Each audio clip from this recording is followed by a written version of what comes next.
নমস্কার বন্ধুরা, কেমন আছেন সবাই? আশা করি আপনারা প্রত্যেকে সুস্থ আছেন, ভালো আছেন।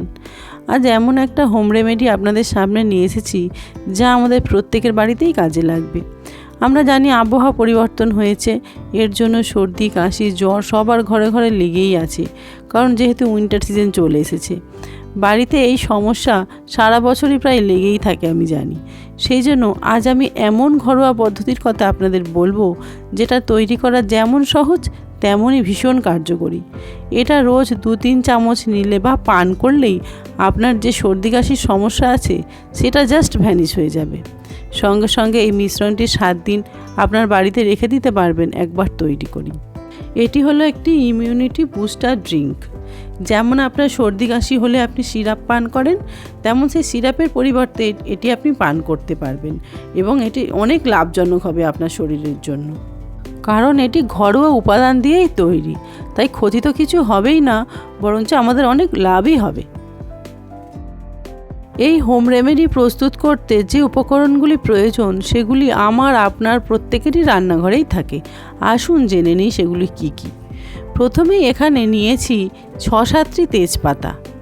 এটা একটি মশলা ক্যাটাগরির মধ্যে পড়ে, আমরা সবাই জানি। এই তেজপাতাতে অ্যান্টিঅক্সিডেন্ট থাকে এবং অ্যান্টি ইনফ্ল্যামেটরি গুণাগুণ থাকে, যার কারণে পুরানো সর্দিতে খুব লাভদায়ক হয়ে থাকে। আপনারা এই রকম ছোট ছোট টুকরো করে নেবেন তেজপাতাগুলিকে। তেজপাতা আমাদের ডাইজেস্টিভ সিস্টেম বুস্ট করে থাকে। এছাড়া আপনার যতই বেশি সর্দি কাশি জ্বর থাকুক না কেন, সেটা দূর করতে এই তেজপাতা ভীষণভাবে হেল্প করবে। আমি এই তেজপাতাটি টুকরো করার আগে পরিষ্কার করে ধুয়ে নিয়েছি। আপনারাও চেষ্টা করবেন টুকরো করার আগে তেজপাতাটি ভালোভাবে ধুয়ে নেওয়ার, তবেই আপনি এই তেজপাতার সঠিক গুণাগুণটি পাবেন।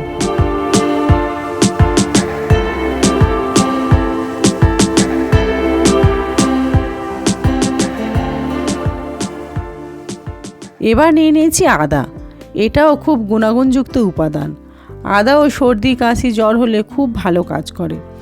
আলাদা আলাদাভাবে এই আদাকে বিভিন্নভাবে আমরা ব্যবহার করে থাকি। আমরা চা খাওয়ার সময় প্রায়ই আদাকে ব্যবহার করে থাকি। আবার যখন আমাদের গলা ব্যথা করে বা কাশি করে, আমরা কি করি, তেজপাতা আদা জলের সাথে ফুটিয়ে আমরা সেবন করি।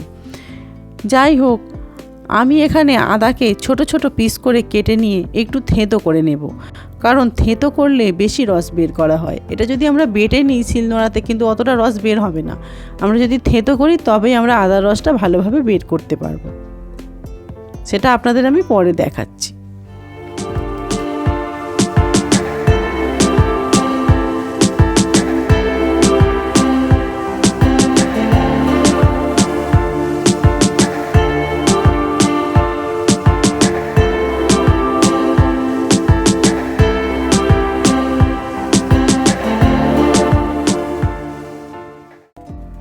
এবার আদার সাথে নিয়ে নেব 7-8টি গোলমরিচ।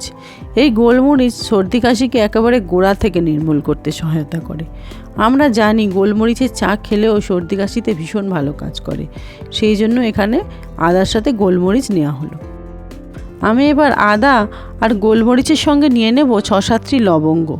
এই লবঙ্গও কিন্তু সর্দি কাশিতে ভীষণভাবে লাভজনক হয়ে থাকে এবং এই লবঙ্গ আমাদের প্রত্যেকেরই রান্নাঘরে থাকে। এর সাথে নিয়ে নেব কয়েক টুকরো দারচিনি। এই দারচিনি খুব উপকারী মশলা। শুধু তাই নয়, এটা আমাদের ইমিউনিটি বুস্ট করতে সাহায্য করে থাকে। এবার আমরা পেস্ট করে নেব।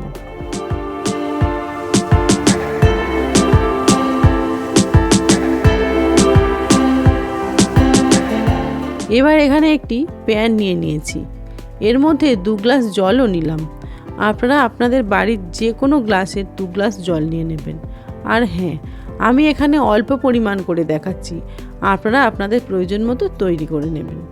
এরপর টুকরো টুকরো করে রাখা তেজপাতা অ্যাড করলাম। তারপর আদার সাথে লবঙ্গ এবং গোলমরিচ দারচিনি দিয়ে যে পেস্ট করে রেখেছিলাম সেটিও দিয়ে দিলাম। এই যে পানীয়টা তৈরি হবে সেটা খুব কড়াও হবে না, তিতেও হবে না, আবার খেতেও কিন্তু ভীষণ সুস্বাদু হবে। আসুন এর ফাঁকে আমি গুড়টাকে রেডি করে নিই, যাতে জলে দিলেই তাড়াতাড়ি জলের সাথে মেল্ট হয়ে যায়।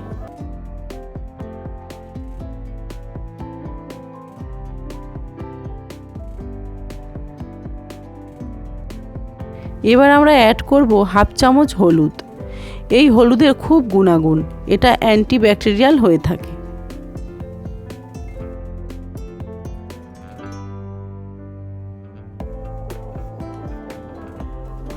এবার আমরা দেব হাফ চামচ বিট নুন। আমাদের যখন সর্দি কাশি হয় অনেকেই আমরা গলা ব্যথার জন্য আমরা গার্গিল করে থাকি নুন দিয়ে গরম জলে, কিন্তু এইটি পান করলে গলা ব্যথাও চলে যাবে আপনার। এবার দেব আনুমানিক প্রায় 50 গ্রামের মতো গুড়। গুড়টা দেওয়ার সঙ্গে সঙ্গে আমি সব কিছুকে আরও একবার ভালো করে মিশিয়ে নেব। এবার বলি আপনাদের এই মিশ্রণটি কতক্ষণ ফোটাবেন। এই মিশ্রণটিকে বেশ কিছুক্ষণই ফোটাতে হবে।